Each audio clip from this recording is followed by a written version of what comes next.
It is basketball season once again. I can feel it in my bones. The Mountaineers are facing an older rival in the Umass Minutemen, but that's not the only storyline in this game. What about Bob Huggins and his relationship with the coach at Umass? That's the topic today on Locked On West Virginia.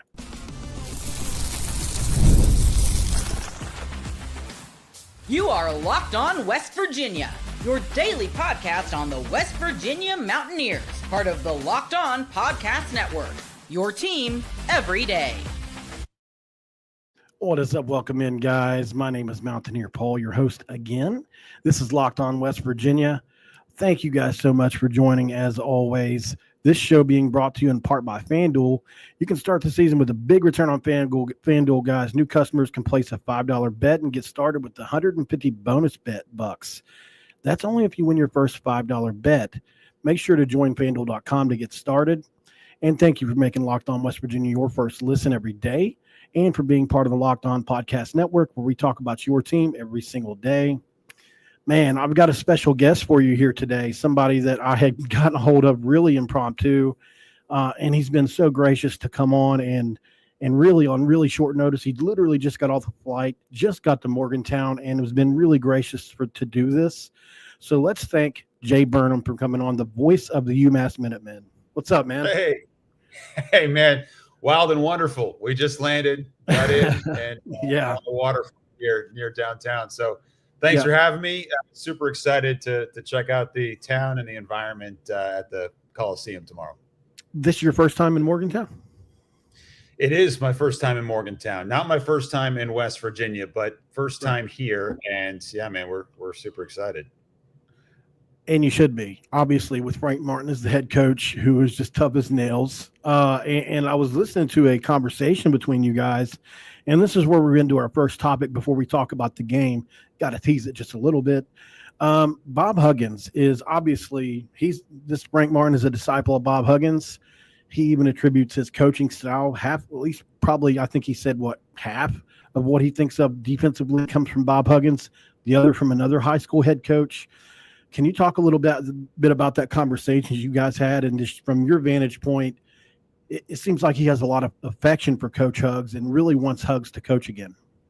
Yeah, and this whole deal for West Virginia UMass is based on that relationship. Exactly. I think it goes back to the induction into the Hall of Fame in Springfield, Massachusetts for Coach Huggins. So I think just as we were ready to get this off the ground last season, the incident that for Coach Huggins occurred. And I know it's been crushing for head coach Frank Martin to not have him on the other sidelines in this series. But yeah, I talk with Frank once a week on the Just Being Frank podcast, and he doesn't mince words. And he says, look, this is a guy that I have loved for quite a long time, and he means a lot to me, and he made a mistake, and he's owned up to that mistake. And I'm using Frank's words here.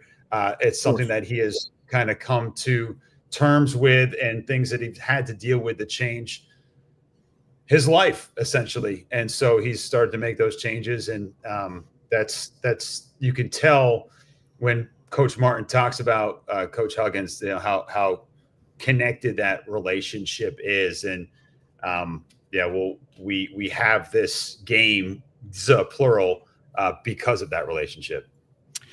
Yeah, and I think it's important to point out, too, that Frank also admitted on there that 17 years he has been free of drink. And what a better person for Coach Hugs to look at in his endeavor to also, I believe he has stopped. From what people say, he's totally quit and has just realized the impact it's had on his life, as it does a lot of people's lives. So thank you for delving into that there for a second for me. And I think, the last thing I wanted to touch on with just that really quick is, how he talked about Coach Hugs really deserves to, now that he's kind of atoned, to really set things right and go off on his terms. He could do a lot for a program like UMass, a smaller, not that it doesn't have to be smaller, but I mean, when you look at a guy like Coach Huggins, he is 70, but I still think he had some gas in the tank, and certainly has a lot of people around him, like Coach Frank Martin that you mentioned, that could certainly help him along in that journey. Yeah, and I mean that essentially the tree, the ecosystem of that coaching realm extends far beyond those two guys as well. Just how deep that runs. Yeah. We are a nation of second and sometimes third and fourth and fifth chances. So you wonder if that could be the case down the line. But I think first and foremost in one of those situations is how is the individual doing, and are they able to take on such a responsibility for young men and women? And, the older you get, especially now with the NIL and all the other things you got to deal with, the more difficult it can become.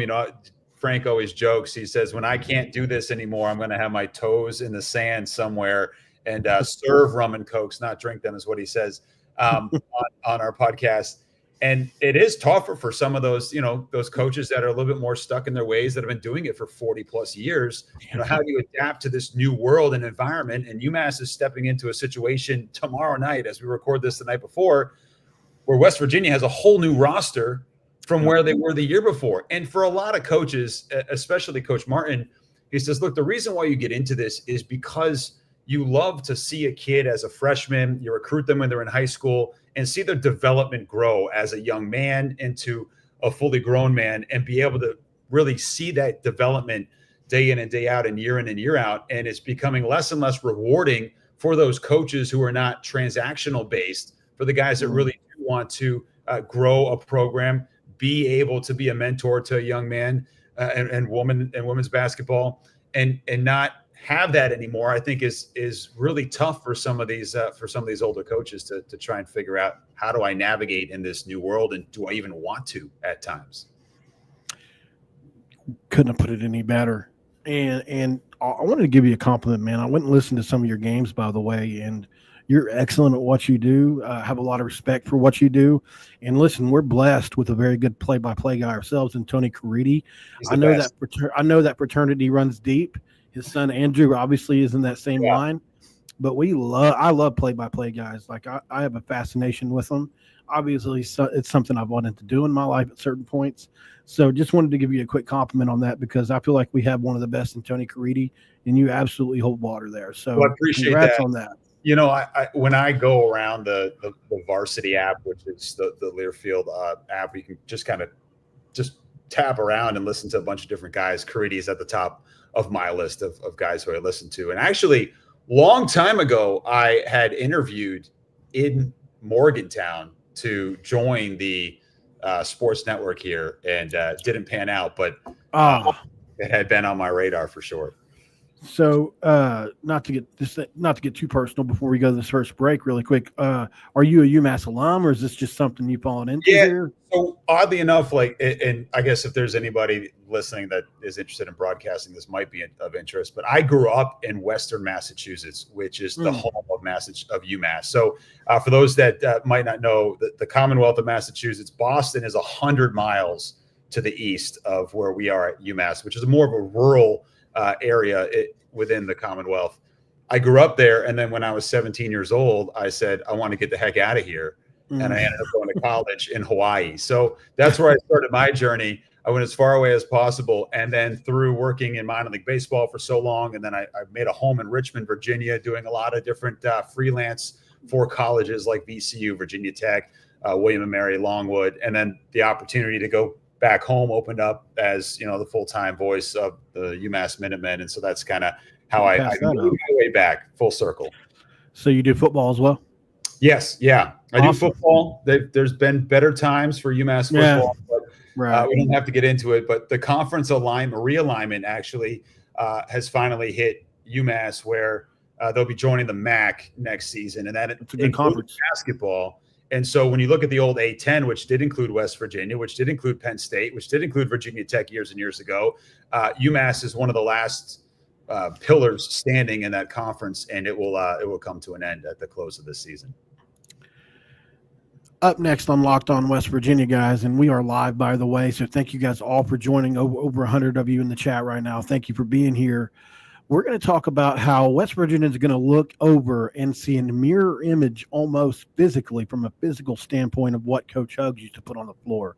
Stick around, guys, and we'll be right back. This is Locked On West Virginia.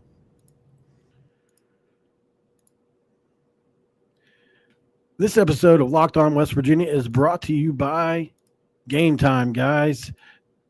With Robinhood Gold, you don't need a silver spoon to eat up the financial favors of the 1%. Robinhood Gold allows others to get the rates and perks usually reserved for the high society.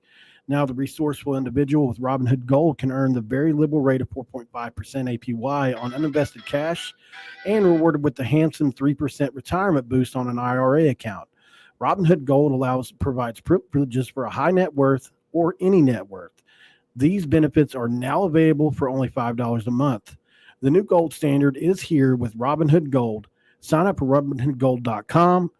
Do it now. And this episode is also brought to you by FanDuel, guys. Get ready to tackle the NFL's action with FanDuel, America's #1 sportsbook. Right now, new customers can pay $5 and get $150 in bonus bets, but that's if you win. FanDuel Sportsbook gives you everything you need to place live bets on the NFL all in one place. So when you get a hunch in the middle of the game, you can check out the latest stats, view the live play-by-play, and so much more on the same page where you place your bets. Just visit FanDuel.com to get started, but you have to win. Gotta win to get $150 in bonus bets, guys. So FanDuel.com to get started. Never waste a hunch and make every moment count with FanDuel. And we are back with Jay Burnham, the voice of UMass, guys. Thank you guys all for being so patient while we do the ad reads on these live ones. Wish we could do them in post, but it's live. So let's get into this game, man. As the chat continues to fill up, thank you guys. Keep on chatting along here, especially those of you on X. I can see chat after chat coming in, and I'll respond to those after the show. I'm just going to set the stage here. You guys beat New Hampshire, who was a good basketball program, by more than 30 points. 60% of those points were in the paint, 30 shots at the rim, big transition game, and over 1.5 points per possession. The best team in the country is going to run that at about 1.1 this year. A ton of threes. I looked at that team. I said, is this a Frank Martin team? Some of those defensive principles are still there.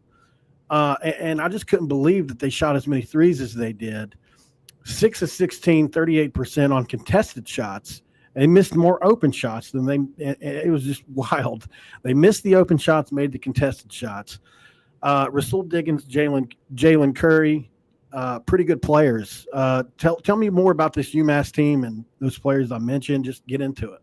Yeah, so you open up the season, and I think, look, UMass was picked to finish 9th in the Atlantic 10. But last year they were picked to finish 13th, and they finished 4th. It's so hard to tell with all the new players, and UMass brings in 4 transfers and a bunch of freshmen. One of the great things about, I was talking earlier about kind of the building of the program, UMass has 3 of their starters from last year returning, and Rasul Diggins is one of them. The three-point shots, oddly enough, Frank says this a lot, where he is known for defense, but he's always loved to play fast. And he thinks he has the pieces this year to play very fast with bigs that can run and guys that are athletic and can get on the floor. You've got a guy that is going to lead the way in Rasul Diggins, who's in his 3rd season here. He was a former top 100 prospect coming out of high school. He's the all-time leading scorer at a premium school in the Philly Catholic League, and then went to UConn out of high school and didn't really get to crack the floor there. Obviously, the success that they've had, and he's been amazing to have at UMass.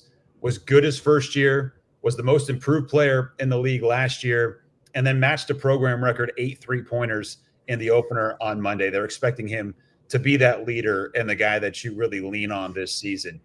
UMass shot more 3-pointers yesterday or Monday than Frank's teams here at UMass had ever shot. So he wasn't concerned about that. I think, he loves playing inside out. And UMass lost two top scorers from a year ago. One guy, Matt Cross, who was in the ACC before. He was at Louisville, transferred to Massachusetts, and he became a first-team all-conference player under this staff's tutelage and his hard work, obviously. And Josh Cohen, who was a big, who came up from St. Francis. Both those guys, you remember that name? Yeah, he was pretty good, but you didn't really know, hey, how is that going to translate from one level to the next? And for him, it meant, I'm just going to be a first-team all-conference player. Both those guys transferred out to their final year, I think, and cashed in on some pretty lucrative NIL opportunities. So that left UMass with a chance to kind of fill those with some other people that are trying to grow their game. And it starts with Diggins. And then Jalen Curry is a freshman who played at Team USA U16 team in Charlotte as a youngster. Wow. He's another guy that came in with a lot of fanfare. He's tougher this year. He's quick. He's able to hit the mid-range jump shot, which I absolutely love. And he just needs to figure out how to be a little more consistent on his three-point shot. But he had 12 assists in the opener on Monday, and he's going to be that guy that facilitates. So those two guys for sure are what you're going to be looking for. And, we could talk about this a little bit, but trying to scout this game where you were last year, West Virginia comes up to Springfield. Yeah. Umass, the guy, a freshman, hit 6 3-pointers in that game.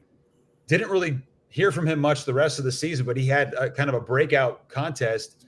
And that was the game that West Virginia was able to get some of their guys who are multi-transfers coming back out off the bench for the first time. And you're really tough to pull any comparisons between last year and this year from that matchup. It's literally impossible. Josh Eilert was in his first year.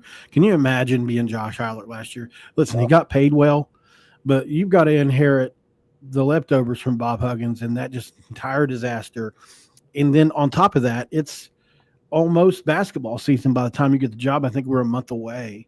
And the only people you can hire are former players that are first-year coaches. It was literally set up for disaster from moment one, only because they had a few talented pieces from the portal on that roster that they even win some games last year. But even a seasoned coaching staff would have had a hard time with that. And hey, we were kind of like wink, wink, nudge, nudge last year because I think there was 2 or 3 players that had to sit the first couple of games because no one knew what that multi-transfer rule was going to be. And then it happened to be a judge from the state of West Virginia. The day before we're going to play the Mountaineers that allowed them the get out of jail to come play against us. So that's right. Noah Farrakhan and Rick Battle and those guys. Yeah. That's true. Yeah, those guys are great, but I think UMass was hot that day.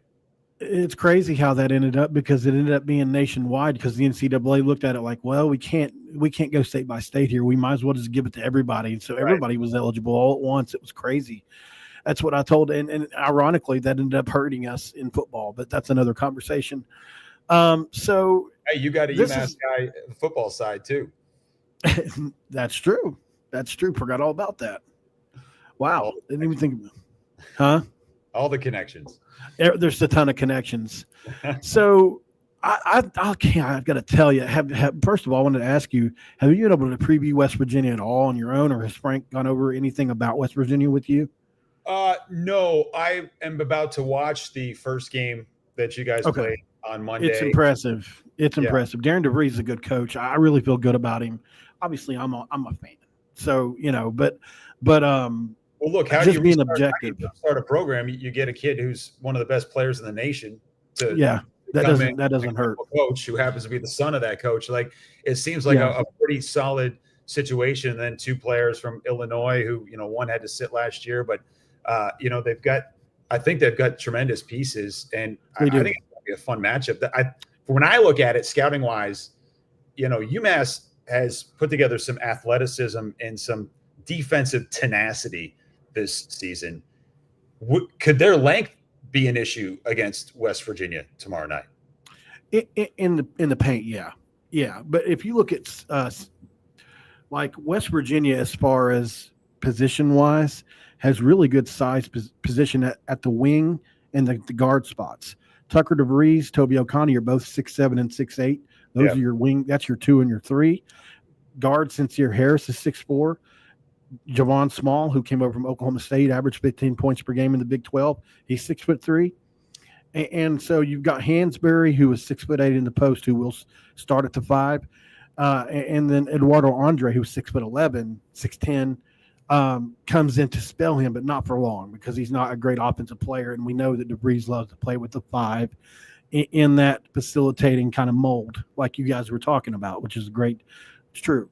But I think for me, what I was talking about fun, as far as this game here, Sincere Harris versus Rasul Diggins is going to be – I've never heard a player get compared to Javon Carter ever at West Virginia, and Sincere Harris has the ability to be as good of a defensive player, if not better. He is absolutely elite. He absolutely stonewalls everybody he plays against. At Illinois, if you go back and watch the tape from his freshman year, he changed games on 7 or 8 different occasions as a true freshman, absolutely locking down people. It's going to be a tough day at the office for him tomorrow. He's going to draw the Diggins assignment, and I can't wait to see what happens there. Well, it's funny because UMass has a guy that sort of ratchets it up defensively that we didn't talk about yet. Jaden Jingay, who was a freshman last year, who does all those things like gets offensive rebounds, shuts a guy down, fights for loose balls. And so there might be some similarity there between the way that those two guys play, and you could see some crossover on maybe that kind of connection as each of those guys are on other sides of the floor. That's interesting. But I think absolutely, because you guys tried out a 6'10" and a 6'11" guy that you said that can run the floor. Yeah. So again, like we don't really know a ton about a lot of these guys. You only have that small sample size. UMass was able to bring in one of the 4 transfers is a player. I was baffled when I saw him, Shaheed Muhammad, who began his career. Sounds big. He not only big, but his bounce is above the rim. And UMass hasn't had a player like this in quite some time. And he blocked 5 shots. One shot that he blocked on Monday was called – did you ever play the old video game NBA Jam? Of course.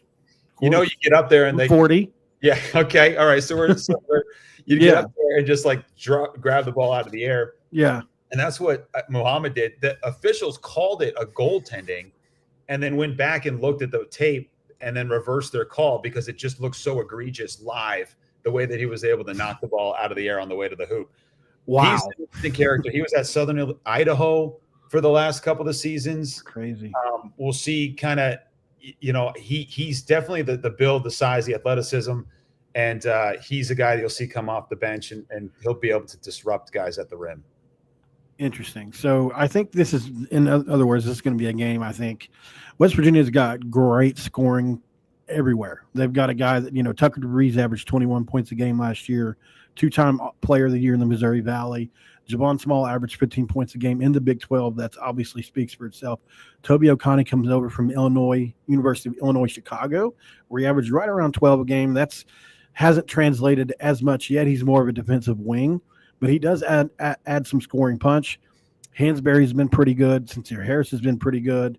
And then Jaden Stone will be out, but he averaged 20 a game last year at Detroit Mercy. Yeah, I think when you look at, like, how do you succeed in today's game of basketball, you have to have the coach in place to be able to put all those pieces together. You know, you might be able to score 18 points a game at Texas A&M, but how does it work when you gel it with another guy? So the challenges that these coaches face are, how do I get talent out of the transfer portal, and how do I get talent that actually complements what I have on my roster and what I have coming back?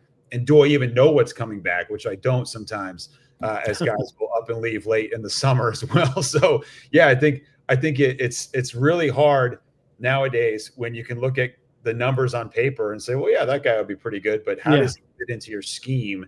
Yeah. And I think in these, especially these non-conference, early season non-conference, I know a lot of people gamble on sports, right? I think that those are the places that you find the value, because people don't know how those teams are going to coalesce early on in the season. And that's where you see, you know, a lot of the upsets. I saw what North Florida took down South Carolina to start the season. Villanova last night. Yeah. So I think, not to say that those teams won't be good, but it takes that time to get good. And whoever can get good fast, the quickest, will have an advantage in the non-conference. That's a great point, because I think you just like, you know, some of the John Beeline teams we had, they weren't great athletes, but they were great teams. And I think at this time of the year, great teams probably beat good talent or great talent. And that's a great point by you there.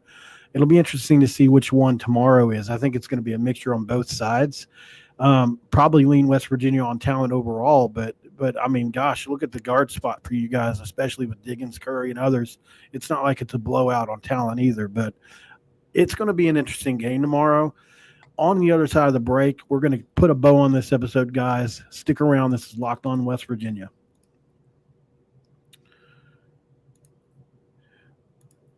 This episode of Locked On West Virginia is brought to you by HIMS, guys. HIMS Sexual Health. We know it's important.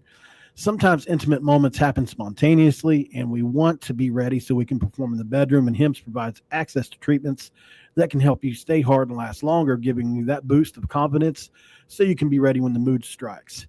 HIMS is changing men's health care by providing you with access to affordable sexual health treatments from the comfort of your couch. Start your free visit online today at hims.com/lockedon. That's HIMS.com/lockedon for your personalized ED treatment options. The products mentioned are chewable compound products, which are not approved by verified for or effectiveness by the FDA. Prescriptions require an online consultation with the healthcare provider who will determine, if appropriate, what restrictions apply. See websites for details and important safety information. Subscriptions are going to be required, and the prices vary based on product and subscription plans. All right, guys. Back with Jay Burnham here, the voice of the Umass Minutemen, and we've kind of talked about the matchups here. I don't think you can give prediction, can you?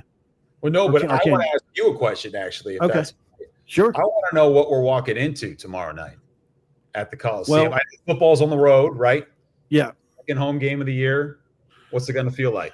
It's great. It's a great atmosphere. You know, it ranges anywhere from between 12 and 14,000 fans. It's a big arena, one of the bigger in the Big 12. Obviously, Mountaineer fans are known for their tenacity. The first game, it was about what you would expect. I think this game is going to be ratcheted up because who's coming, who's going to be here. I think Coach Huggins will probably be in the building. There'll be a lot of people there. The fans will be really just over the top probably. And I would say the student section plays a huge part in any game with West Virginia. They'll be jumping up and down and yelling and all the whole nine. Yeah, and I don't fully understand how a lot of the scheduling works in today's day and age, but credit West Virginia for putting an A-10 team on their schedule, coming to Springfield last year, hosting us this year. The A-10 finds itself in a high-quality, dedicated basketball league that can struggle to get the non-conference games because the power schools have expanded their conference schedule, so there's fewer games to get.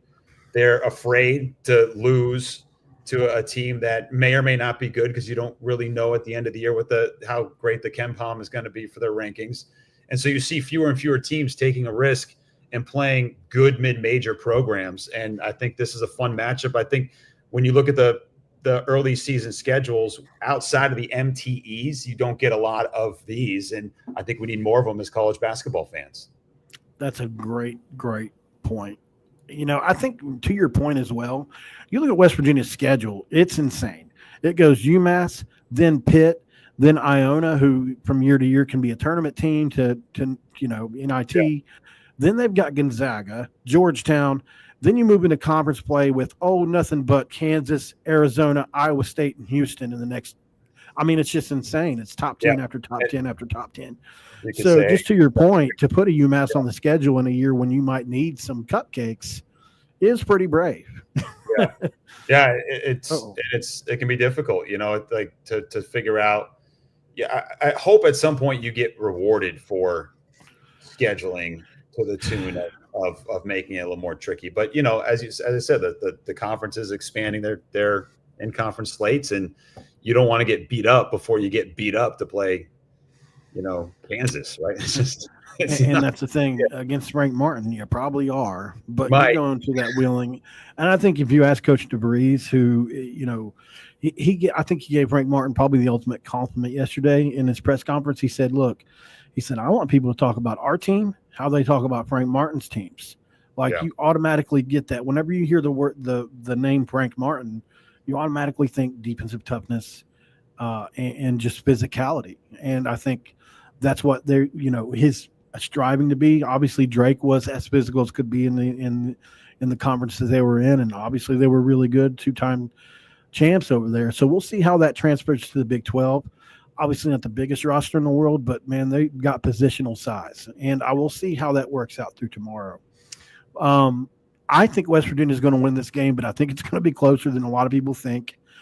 I'm going to say I'll say West Virginia 82 UMass 79, because I do think it's going to be a really close game, and wouldn't be surprised to see it go the other way with so many new players on either side.